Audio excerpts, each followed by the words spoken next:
Number 16 in the Asia range is the Dragon Missile. Now, looking up in this one, I feel it kind of follows a formula of sorts of the Flying Guillotine, which I haven't watched as yet, but this is a lesser movie, so maybe it's good that I've tackled this first. And this whole plot of this one is a little bit convoluted, and I'll try and boil it down as much as I can. You have a governor who has skin cancer. There is a cure. He sends his best man to go and get this cure, but he also sends another group of folk with him to double cross him and steal it. This cure gets stolen by someone else, somebody who just doesn't like the governor, and there becomes a cat and mouse game of trying to get this back. Now, the governor's main man has this awesome weapon, which is pretty much a couple of boomerangs that decapitate pretty much everybody. They seem to cut through everything. It's an incredibly weird weapon, and I kind of love a lot of the filmatic touches that they do here, reversing footage to make it look like he's catching them, to kind of cut away as soon as they've left his hand when you've known they've fallen on the ground 2 seconds later. It just lots of little fun touches in this one, but what I really liked about this was the cast of characters that we get here. Wonderful array of people, and you get 3 fantastically strong women in this one as well, who can more than handle themselves. One of them, a sort of elderly blind woman who has a fantastic fight sequence midway through the movie, which is just awesome.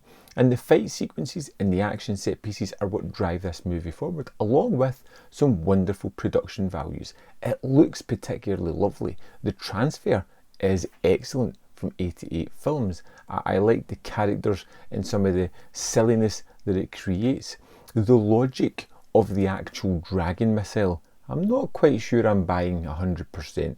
There is moments later on where it's bouncing off nets, where I feel it should have just fallen to the ground. But it's a kind of silly weapon.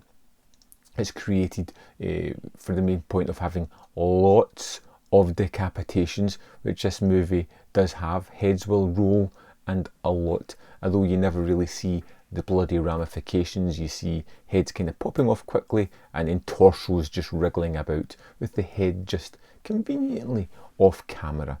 This Dragon Missile movie was a really kind of fun one. I felt as if we were following our main character, when actually he was the bad guy, and midway through the movie we kind of changed perspectives. But it was kind of strange to see such a weird story where we have this person who's so loyal to his master, who will do everything, who is ultimately going to be double crossed and left really out in the cold. And it felt a little bit sad for him, because he was doing what he was commanded to do, but ultimately got him killed. It felt kind of sad. It felt as if we're following a character who did everything he was supposed to do within his life, and ultimately gets severely punished for it. Everything that gets thrown on top of him kind of stops his mission. The people that are sent with him ruin it for him right at the start, where it could have went oh so easily, and it just felt a little bit of a bittersweet note, which I kind of enjoyed within this one, because it wasn't just a clear-cut bad and good type of scenario. He was doing what he was ordered, commanded, supposed to do.